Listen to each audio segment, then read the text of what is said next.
just won't happen. You wouldn't do it.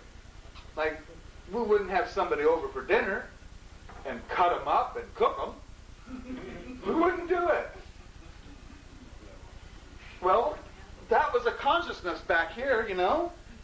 That was actually acceptable behavior back here, cannibalism. It's just not anymore because of this evolution. And that the whole idea of having power over somebody else is going to be as abhorrent as having them over for dinner and cooking them. Just wouldn't happen. And it's nothing that we have to do to each other or for ourselves, nothing we have to do about this, except be aware of it, pay attention, get your intent together, keep your integrity intact, and ride your intuition. And it doesn't cost anything to do that. And you don't have to follow my words or anybody else's about how it gets done. Yeah. Okay, so within the process, you said allow everything to happen, good or bad. The thing about keeping our integrity is there has to be resistance to keep your integrity. To say, you know, I'm trying to keep my integrity, so I don't want to support the WTO or the FTAA because that causes a lot of suffering, you know, a lot of pollution, a lot of things that I don't want to support.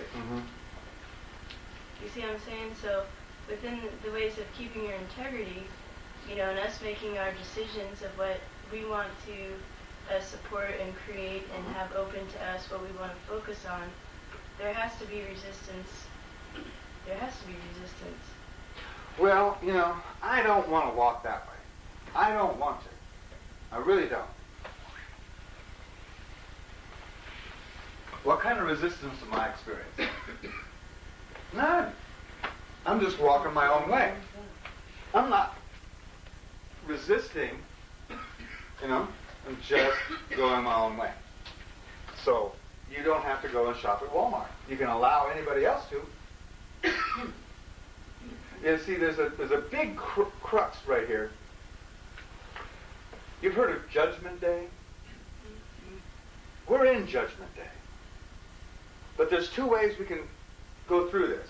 We can go and have judgments, or we can be discerning. You know what the difference is between discernment and judgment? If you're judging, it's because you're not able to allow something to go on. If you're using discernment, you can allow, but not choose, to participate.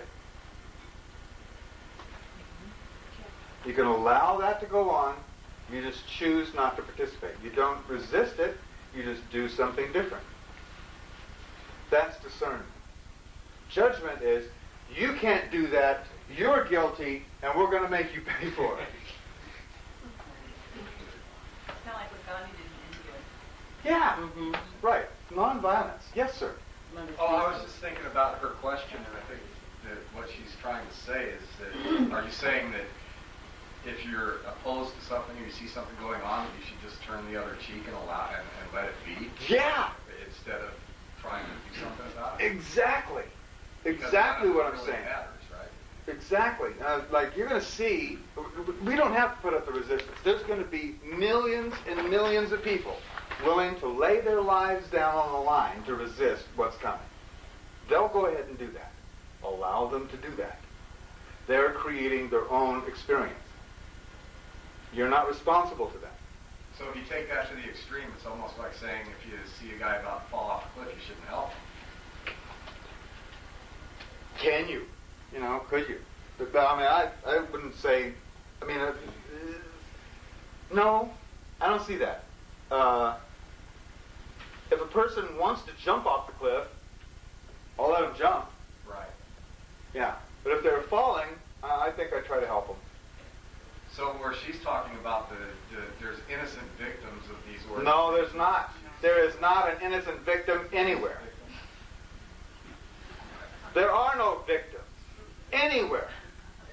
There's only people who create themselves as victims. We're only creators. We just only create.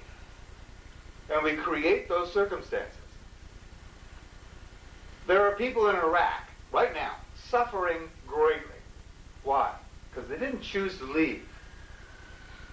Or they chose to go there. We didn't. That's the difference. We're human, they're human. But they chose, we didn't. All those people who went in the military thinking they were going to go and defend democracy or stay out of jail.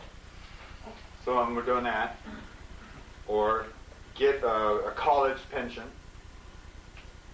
You know, that's why they went. They made the choice. And they created that circumstance. It's the same with every one of us everywhere. Sorry, but there are no victims. And there's certainly no innocent victims. Well, okay, I'm just trying to get to the crux of this philosophy, so that my question after that is, okay, but there's no innocent human victims. So let's take the slaughter that happens to the animals in the ocean, the dolphins, the whales. Okay, so you're saying that there's no point or reason for resisting that, for going up and trying to stop it from happening? No. There's no point in it? No point at all. Okay. First of all, everything, you know, there has been a lot of change in the universe. On this planet, what we experience as the flora and fauna on this planet right now is 1% of what has been here and gone extinct. 99% of everything that's been created on this planet as life form has already gone extinct. So what's new? It's happening faster. That's all. Does that help you to solidify what he's saying? Well, you know, I don't know. You know, I think that you know, you're right. We only have control over what we do. That's the reality of it. You know. But I think that I learn from people who talk about these things. You know, I learn from people that go and do these things and go and try and make an effort to make things right. You know, and I learned in my own life, and I think that that's very valuable. You know, and that the actions of those people trying to keep things healthy really does a lot. It's like throwing a pebble in the pond and that ripple going out and out. Sharing what you know is your duty. The ancestors, all of the ancestors, have passed forward what they knew, including your DNA. That's a knowledge on this consciousness of stimulus response. Your DNA is a knowledge, a library, a base that was passed forward. What you know is extremely important to pass on. But that doesn't mean you have to resist what other people are doing or participate in. Does that clarify that a little bit more? That's why I'm out here. I mean, if I didn't care, I wouldn't be traipsing all over talking about what I know. Right. For not my benefit so well, yeah, it's my benefit. I don't want to be alone knowing this. You know, I'd like to have lots of people to share it with and grow from that. Yes? Yeah, I think an example of what you're trying to share would be like a company that's unethical, that takes advantage of other people, and people get upset about it, but instead of just sitting there and protesting or marching in front of that company's building every day, someone might choose to start a new company that does have ethics, that does care about how the people. Yeah. Another trend. That's the key is our attention.